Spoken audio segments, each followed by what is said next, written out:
നമസ്കാരം. ഭാരത് ലൈവിലേക്ക് സ്വാഗതം. കേരളീയരുടെ ഇഷ്ടവിഭവമാണ് അടുത്ത കാലത്തായി കുഴിമന്തിയും അൽഫാമും. എന്നാൽ കുഴിമന്തിക്കും അൽഫാമിനും വില കൂടും എന്നതാണ് ഇപ്പോൾ പുറത്തുവരുന്ന വിവരം. വിറക് കരിക്ക് കടുത്ത ക്ഷാമവും വിലക്കയറ്റവും ഹോട്ടൽ മേഖല വലിയ പ്രതിസന്ധിയിലേക്ക് മാറുന്നു എന്നാണ് ഇപ്പോൾ മനസ്സിലാക്കാൻ സാധിക്കുന്നത്.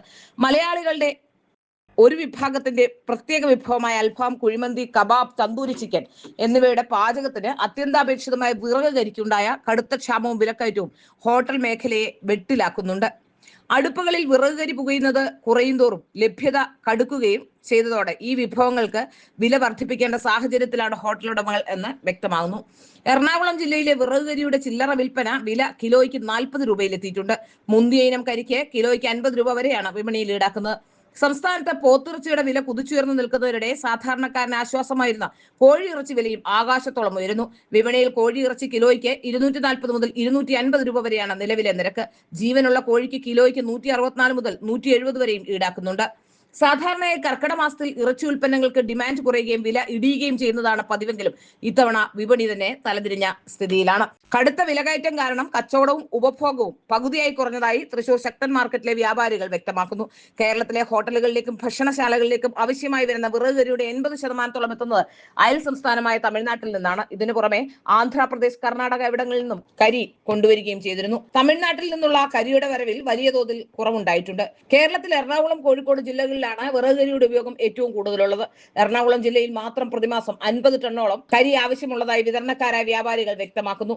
പാചകവാതക വില കുത്തനെ ഉയർന്നതോടെ പല ചെറുകിട വ്യവസായ സ്ഥാപനങ്ങളും ഹോട്ടലുകളും ഗ്യാസിന് പകരം വിറകിനെയും കരിയെയും ആശ്രയിക്കാൻ തുടങ്ങിയിരുന്നു.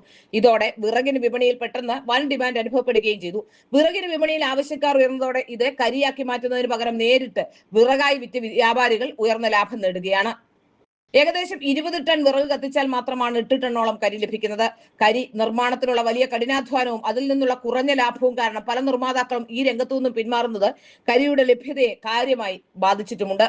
കിട്ടുന്ന കരിയുടെ ഗുണനിലവാരം കുറയുന്നതിനോടൊപ്പം വില കുതിച്ചുയരും ചെയ്യുന്ന സാഹചര്യത്തിൽ അൽഫാമിന്റെയും കുഴിമന്തിയുടെയും വില വർദ്ധിപ്പിക്കാതെ മുന്നോട്ട് പോകാനാവില്ല എന്ന നിലപാടിൽ തന്നെയാണ് ഹോട്ടൽ ഉടമകൾ.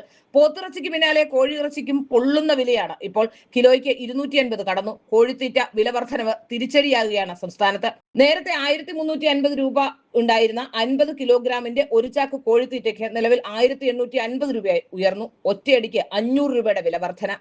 തീറ്റ നിർമ്മാണത്തിന് ആവശ്യമായ ചോളം, സോയാബീൻ, ഗോതമ്പ്, ഉണക്കമീൻ തുടങ്ങിയവയുടെ കടുത്ത ക്ഷാമവും വിലക്കയറ്റവുമാണ് ഇതിന് തിരിച്ചടിയായത്. എത്തനോൾ ഉൽപാദനവും തിരിച്ചടിയായി. ചോളവും മറ്റു ധാന്യങ്ങളും വൻതോതിൽ എത്തനോൾ നിർമ്മാണത്തിനായി വഴിതിരിച്ചു വിടുന്നത് പൗൾട്രി മേഖലയ്ക്കും അസംസ്കൃത വസ്തുക്കൾ കിട്ടാനില്ലാത്ത അവസ്ഥ ഉണ്ടാക്കുന്നുവെന്ന് ആക്ഷേപമുണ്ട്.